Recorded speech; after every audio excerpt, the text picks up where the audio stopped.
Progress Report. What's going on, y'all? It's your girl Lalaa Shepard representing the Progress Report, and this is Conversations with Lalaa, where we get up close, intimate with, some of our past guests. You've been on our show at least. This is a third interview. Yeah, third time. Third interview. So, with the Progress Report, the whole point is to make sure that we are seeing the progress of just your career, your personal life, and just seeing how you has evolved as a person. So, Renegade, go ahead and just, reintroduce yourself to the audience. Let them know, what do you do and where you from? I'm Renegade El Rey, for those who don't know, from Memphis, Tennessee. I'm in Atlanta. Been here for a minute, so, shout out to everybody in the A that's been rocking with me and supporting me. But I'm definitely from Memphis, Tennessee, without a doubt. Hey. I'm an audio engineer. I'm a writer, though, first and foremost, and I'm an artist.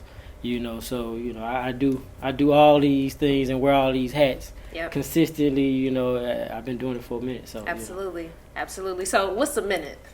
Well, if I was to count, I would say in terms of being here in Atlanta, I've been here for about 10 years. Oh, yeah, that's 10, 11 solid. years. Yeah. So I jumped in, super young and just ran with it. So that's why I always tell the youngins that I run across is like, man, you young, you got time. Absolutely. Go ahead and run it up. Absolutely. Run up as much as you can or whatever it is you can. Right. Because the time gonna flow and you really need that time to, cultivate, hone your craft and make relationships. Absolutely. So because you can't really move around without these relationships. No, that's a fact. And that's a very important point that I feel like, a lot of people don't know on the outside looking in. Right. And it takes time for things. A lot of times people look for stuff to happen overnight like that. But like you said, it does really take a time to really, get in there good and people know your face and know your work. Exactly. The face card is everything in Absolutely. any industry.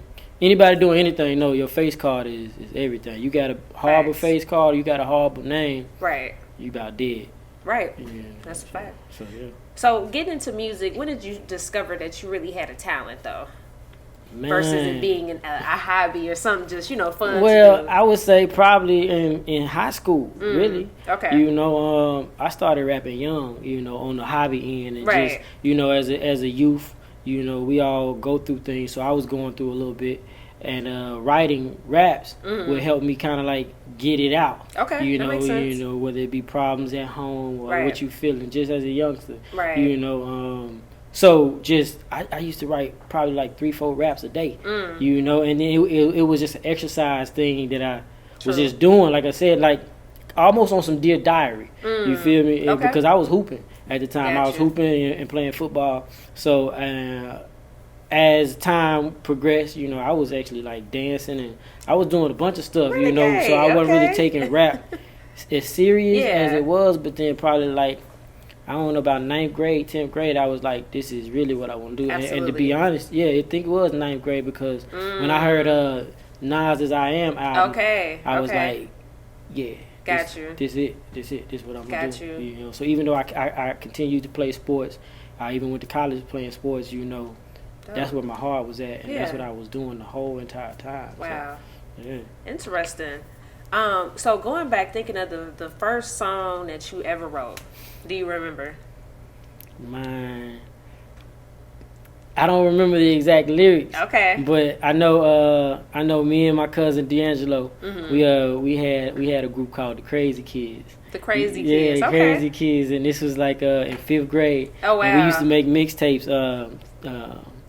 Using the back of a radio. Okay. So like we would put tape in the radio, but put another like an instrumental on in a tape deck A. Yep. And then put the tape over the little holes in the tape. Yep. Put some headphones in the back of the radio, and we made our first mixtape like that. So I can't remember the name of the particular rap or whatever. But I just know me and him was just going back and forth on like an old Bone Thugs and Harmony like instrumental or something like that. So I've been, like I said, from a jit I was rapping. Right. So it was just destined for me to do what I'm doing. That's interesting. That's interesting. Yeah. You get creative when you're young. Absolutely, man. That's the beautiful thing with being, youthful. You know what I mean? Right, you definitely right. fearless. Super figure creative, exactly. Like now they got the phone and the computers. It's so different. Yeah, all that technology just flipped real fast. Facts. So, but it's dope for them because they do have it at their fingertips. True. But at the same time, it's like a gift and a curse because with them having the technology, now they can cook up real fast. But then they don't really take the craft as serious. Exactly. Because they feel like, I could just do that, or he doing that, and then somebody else happen to slip through the cracks or pop with it, and they're like, oh, really, all I got to do with that? Right. You know what I'm saying? But that ain't the case, in my opinion, anyway. No, that's a fact. Yes. That's a fact. Now, I know you mentioned Nas and also, too, Bone Thugs and Harmony, but who were some other influences musically for you just, coming up, just as you got interested into doing music yourself?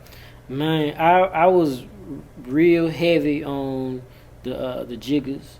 Being from Memphis, Ball and G, I was heavy on Ball and G.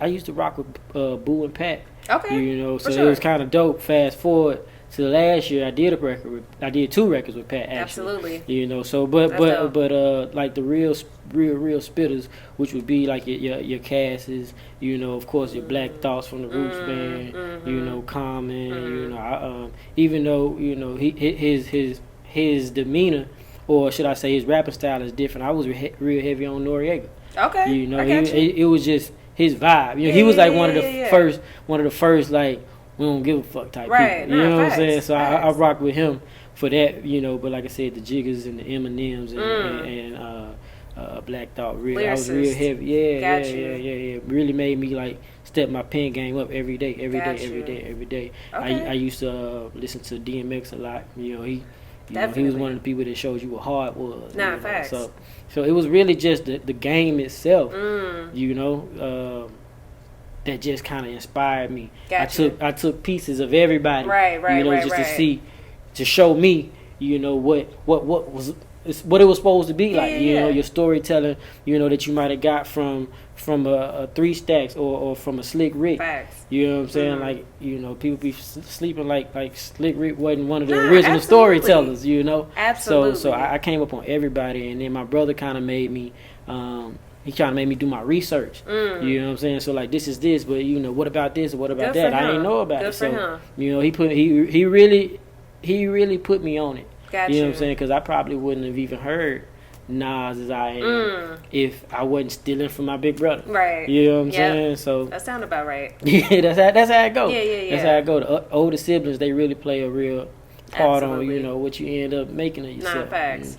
So shout out to my big brother, because it would. I tell him that all the time. Yeah. Like, when I send him a verse or something that I just cooked up, I'd be like, man, I wouldn't have been doing this if it wasn't for you. So I really appreciate that. No, that's dope.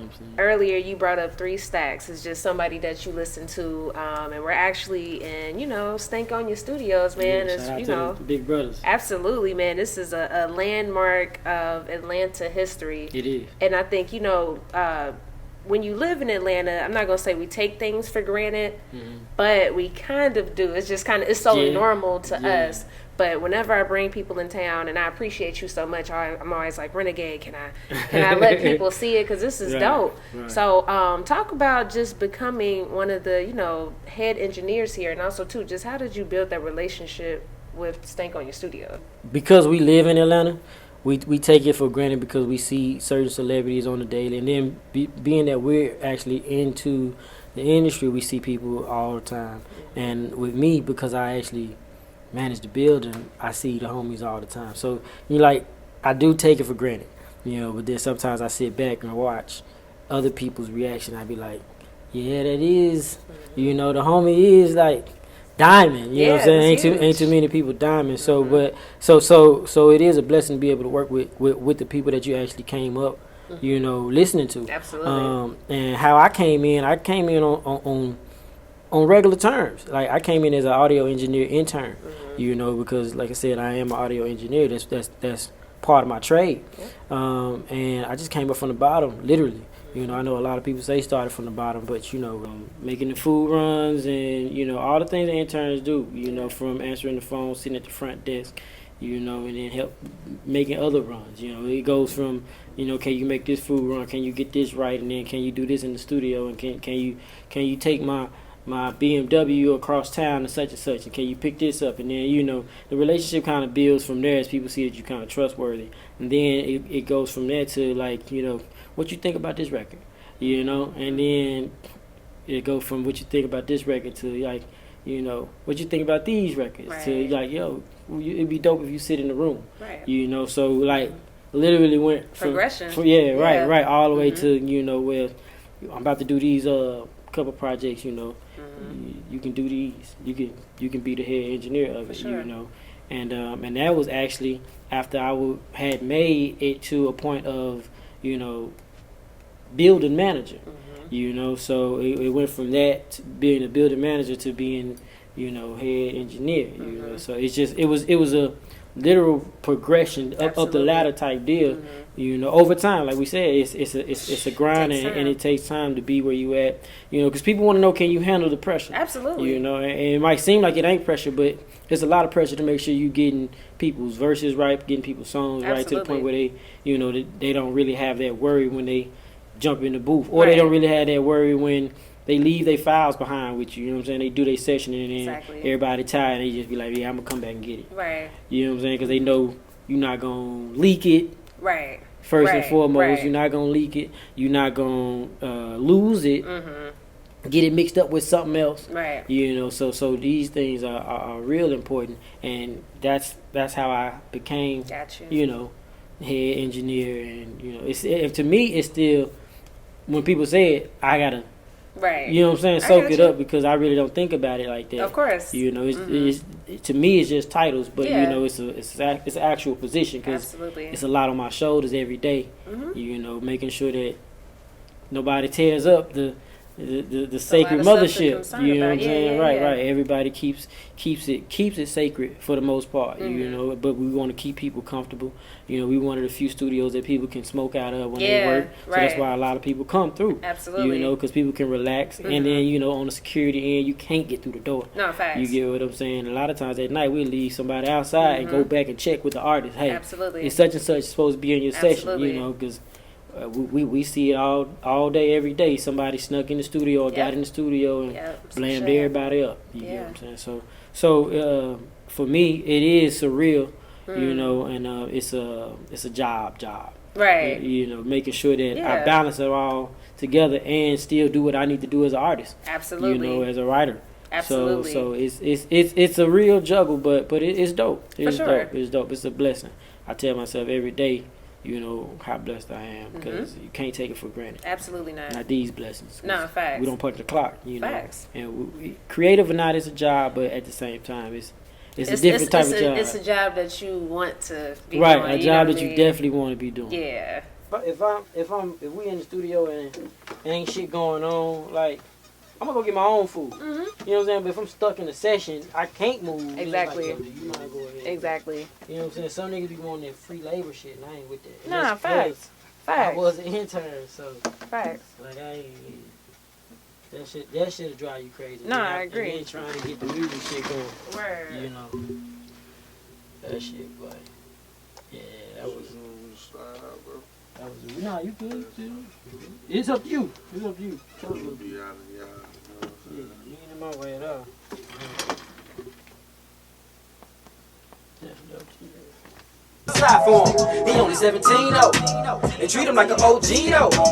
Had to hit the interstate and push a little bit of weight. Now he feeling like he Nino. Goddamn, go from ABCs and 1, 2, 3s to rats and traps and fun, the cheese, the guns, the squeeze. If once you breathe the wrong way, fuck around, it'll be a long day.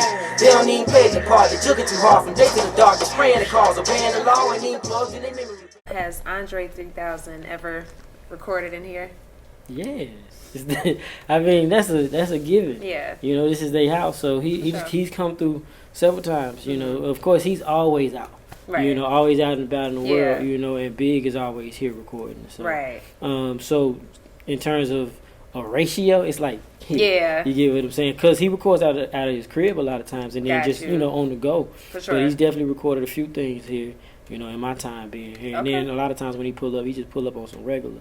Like, he just pop in, like, hey, fellas, so it's cool, because a lot of people, when I tell people that, they be like, nah, Stacks don't be here. Right. And that's even why some I of had some of the interns be thinking that too, but what's dope is, he came in, every time he comes in, he has something in his hand. Got you. Like the last time he was here, he had the little wood flute that everybody be seeing him in the airport with and stuff, but like the time before that, he had his bass, and he was just walking around the studio just thumping on the bass, and he ended up leaving it.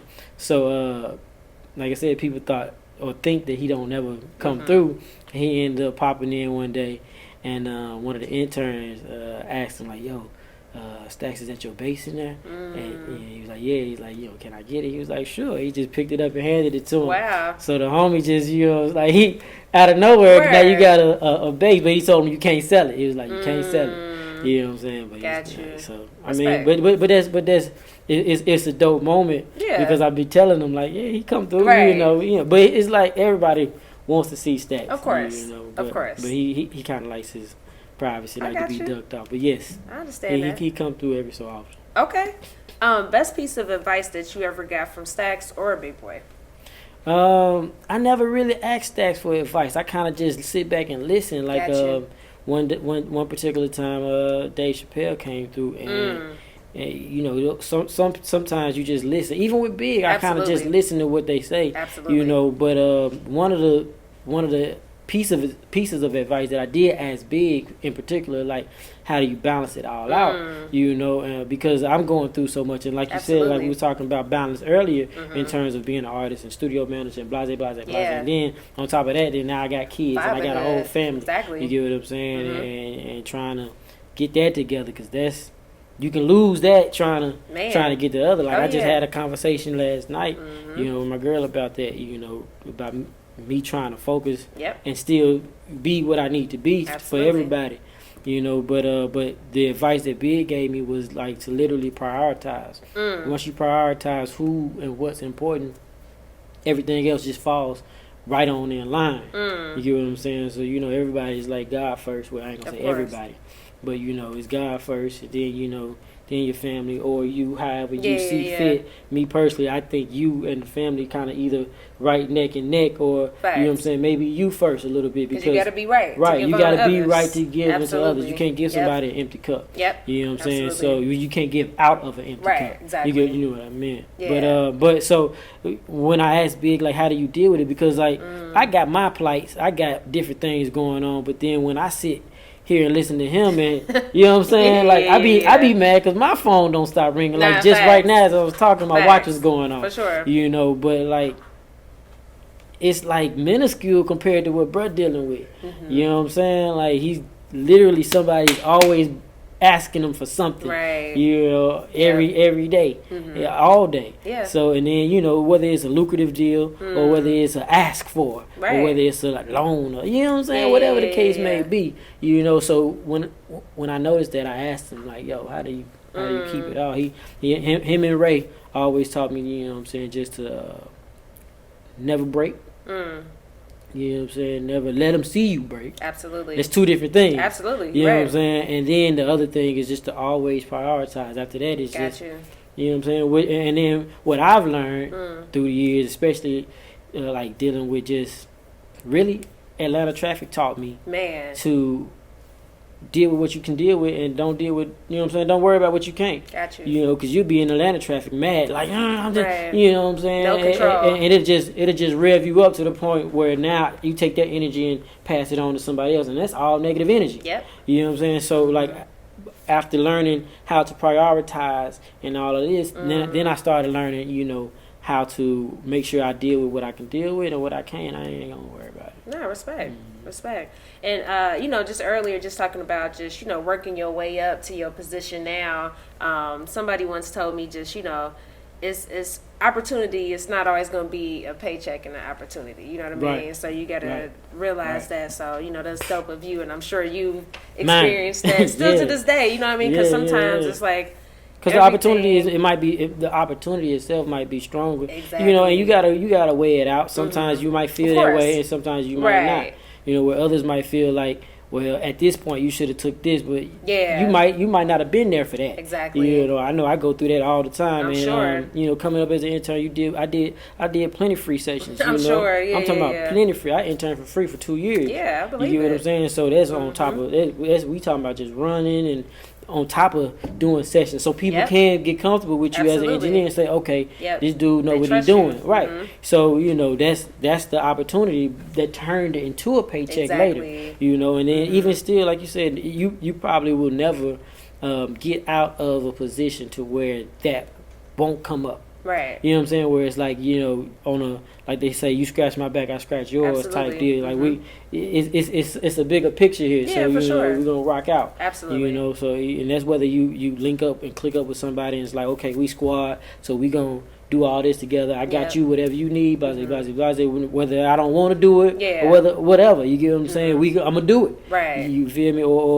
But you got to pick and choose those battles as you progress. You get what I'm saying? Because at some point, you know, well, shoot me something. Right. You know what I'm absolutely. saying? Or we got some type of demand. Still a livelihood situation. Right. Because it's the music business. Absolutely. So we do got to remember that, you know, first and foremost. So at some point, a lot of people ask me, well, when do you know? You'll know. You'll know. Right. That's the only way you can put it. You'll know. You know what I mean? Right. Once you see that you got some value in whatever it is you're doing. Different. You know, and don't let, I would always say, don't never let anybody determine your value for you. Absolutely. You know, whether it's on a product or whether it's on yourself. Right. You know your worth and you know where you at with it. Absolutely. You know, whether it's a mix, you know, my skill level or whatever's going on, you know where you should. You get what I'm saying? Right. And you know your breaking point. Like, bro, I just can't keep doing that one for free. No, facts. You know what I'm saying? I charge you this though. You get what I'm saying? For sure. It just goes up and up from there. I agree. You know, 2020 has been a interesting year to say the least. I'm gonna just use the word interesting because it hasn't been bad for everybody. Right. So I want to ask you about your 2020. I know you didn't release anything, but I know it was a very pivotal year for people, and we're still making the transition, getting used to the new norm. So talk about just how has 2020 treated you? Well, I would say it evened out for me. Got you. You know, like you said, I didn't release anything in terms of an album because I was planning on dropping an album, but I did drop a couple singles. Right. I dropped NPR, Money, Power, Respect with Project Pat, and then I dropped but that was right before the pandemic. Exactly. Like that was literally right before, like the month or two right before the pandemic. Crazy. And then when the pandemic hit, I dropped God, Guns, and Groceries because that was just on my heart. And then after that, I dropped a record called Declaration. So I did drop 3 singles, but I didn't drop the project like I planned on. Yeah. You know, and then I'm real big on trying to perform amongst the people so they can get a real it's feel. Different. Right. So now we're trying to figure that out. So that kind of got shook up a little bit. And then, you know, in terms of like just moving around, I lost a lot of money. You know, in terms of gigs and I'm sure. You know, and still losing about a month. You know what I'm saying? For those things that never picked back up. Like I lost about 15, 16 bands. Got you. You get what I'm saying? So, but, you know, that ain't nothing in comparison to like a whole. No, absolutely. Because it could have been a whole lot worse. You absolutely know what I'm saying? Facts. So absolutely facts. But where I lost that, I picked up more because what's funny is, you know, the studio got the booming. Yeah. Like trap was bunking. Got you. You know, and I was real surprised that a lot of people were booking, but I guess because so many people had that time, you know, as long as we kept the building, you know, sanitized. Yeah.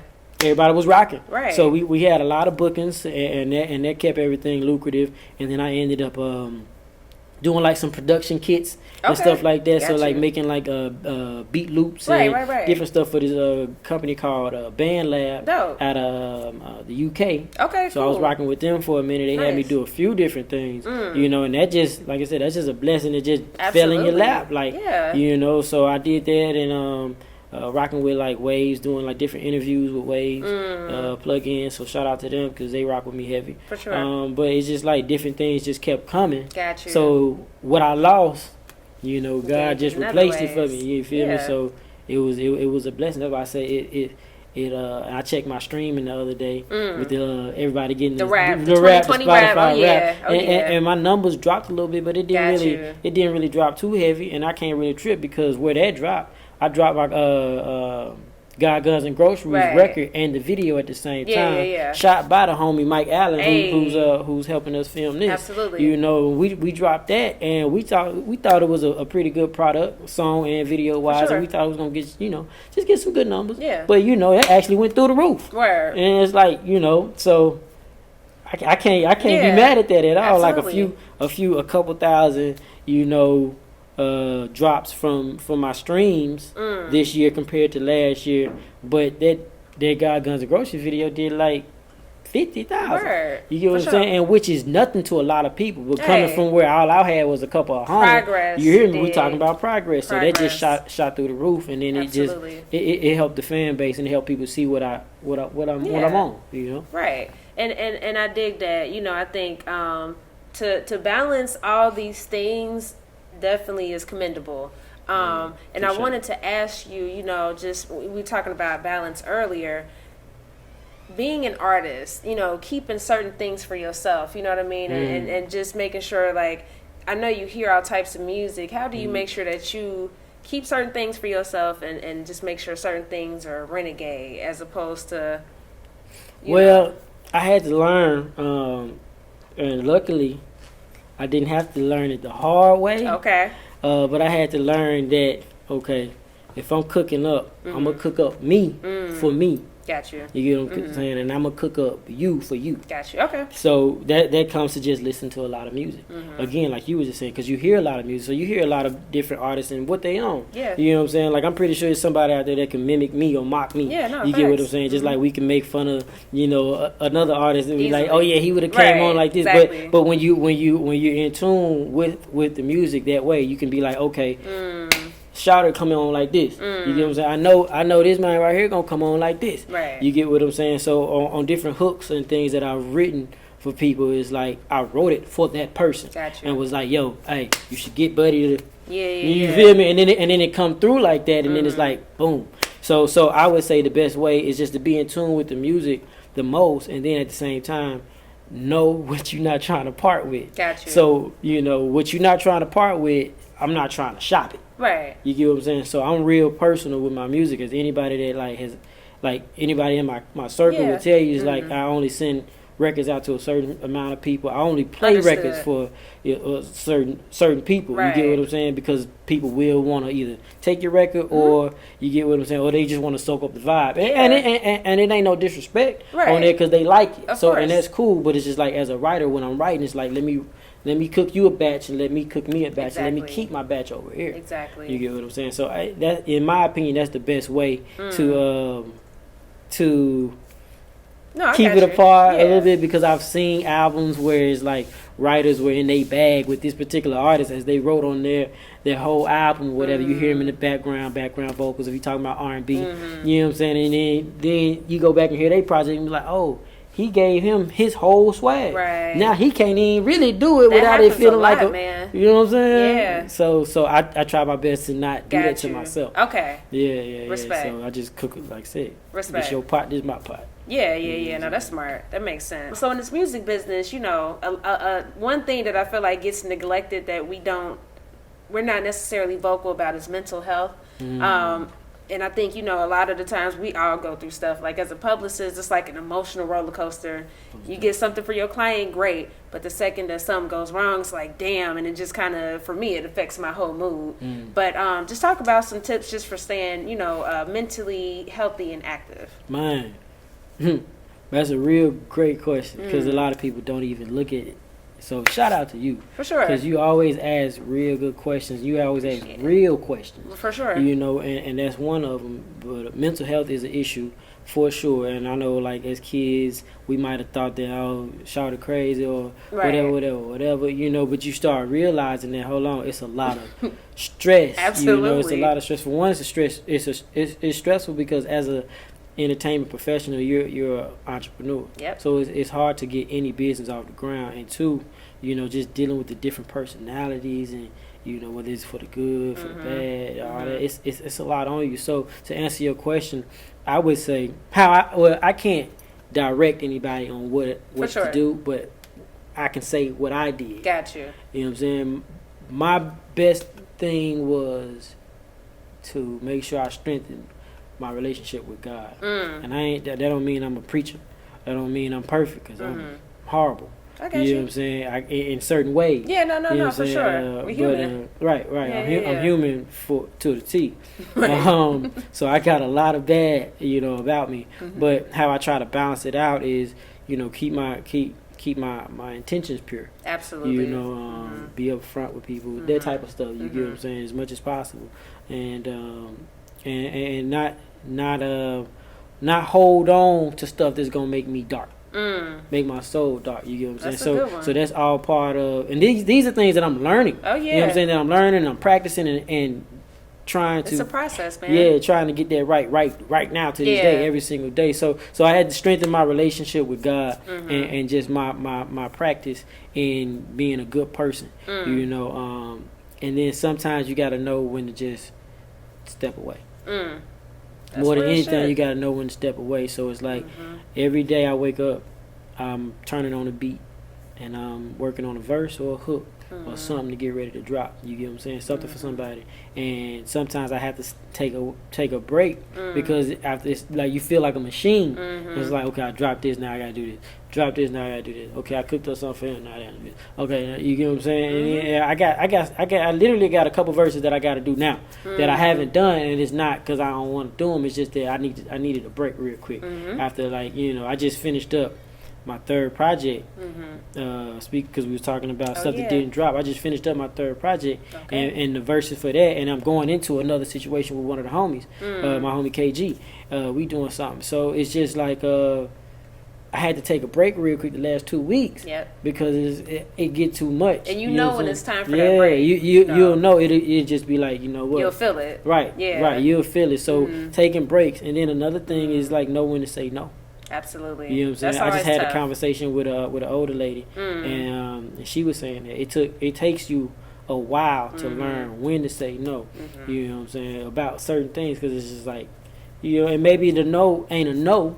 Maybe it's a not at that time. Not right now. You get what I'm saying? Exactly. Like, I got you. Let me. Yeah. You know what I'm get saying? my shit together. Right. You know? And another thing that I try to do on the daily, other than that, on the daily, like I just kind of go through a ritual. Whereas if I'm not working on a verse or working on something, I try my best to just vibe. You know what I'm saying? Get a good vibe. So, you know, my kids might be running around fighting each other and all of that, and I ain't tuning them out. I'm just making sure they don't kill each other, but at the same time, you know, I ain't really thinking about them folks. Like, I'm just like, let me just woosah. Right. You get what I'm saying, and get as much positive energy up as possible before I walk out the door and have to deal with the world, because then that's a whole nother something. For sure. You know, as soon as I step out, really, as soon as I wake up, my phone going off. Yep. You know, so it's it's important that we just woosah, step away sometimes, and then, you know, then come back recharged. Yep. You know, I know some people that'll turn off their phone for a week or so. Right. You know, and it happens. I wish I could do that. Ooh, I wish I could do that. Yeah. When I do that, it goes crazy. Yeah. You wake up to so much that went wrong. Man. So it's like you can't really do. Trust me. You can't really do that. I get it. And you know, speaking of music, man, I know you got 3 projects for 2021. Right. So talk about the titles and talk about the projects and why 3.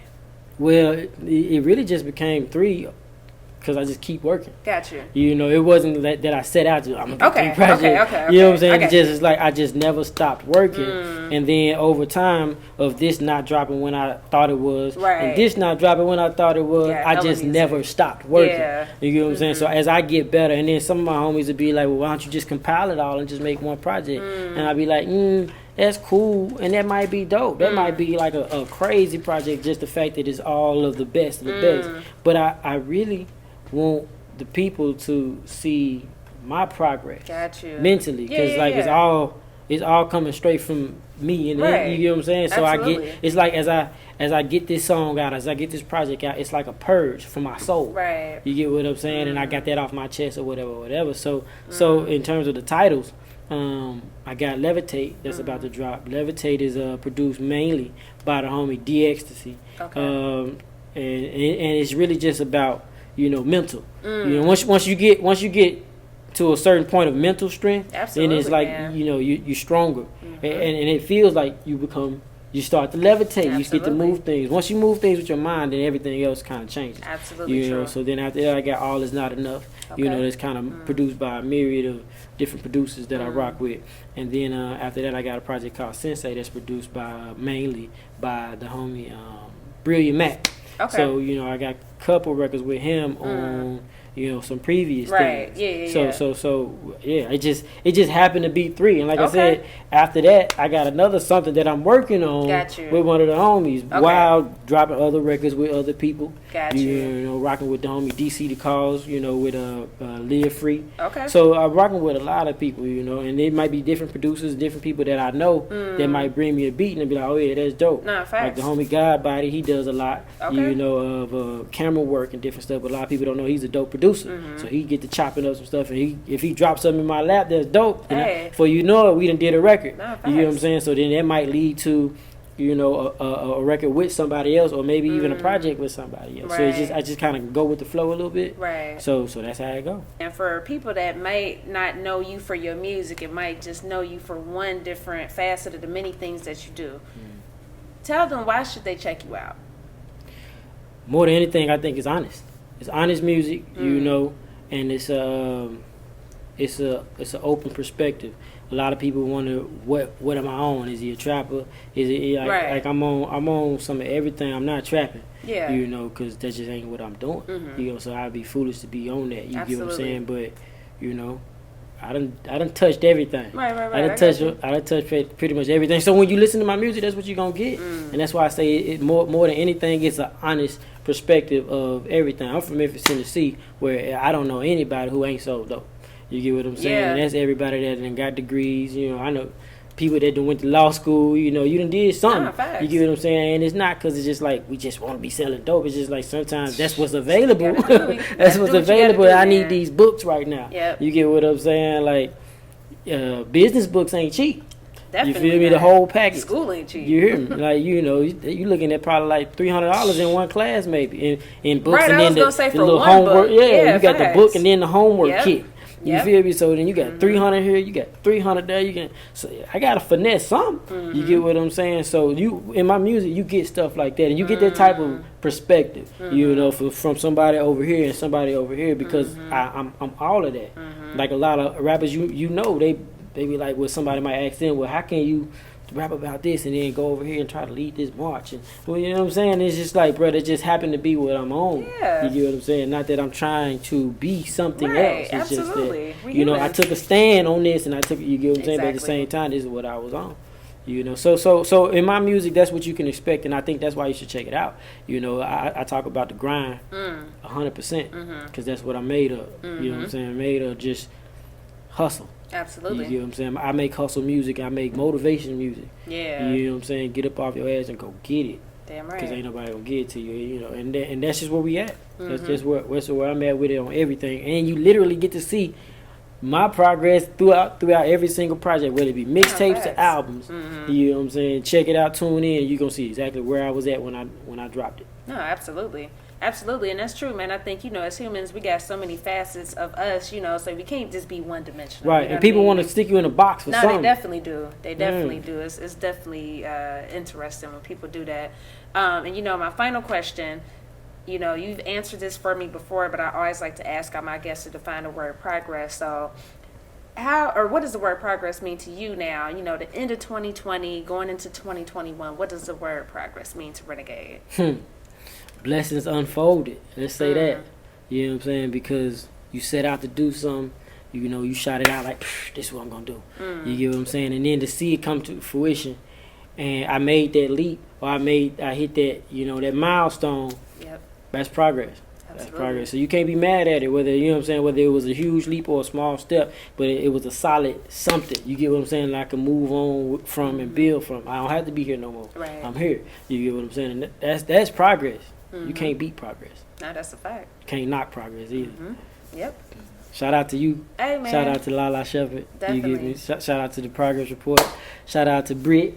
You feel me? Shout out to DJ XL. Yep. You get what I'm saying? I rock with all y'all, and I appreciate y'all always sharing y'all platform Absolutely. with me. It means a lot. No, definitely, man.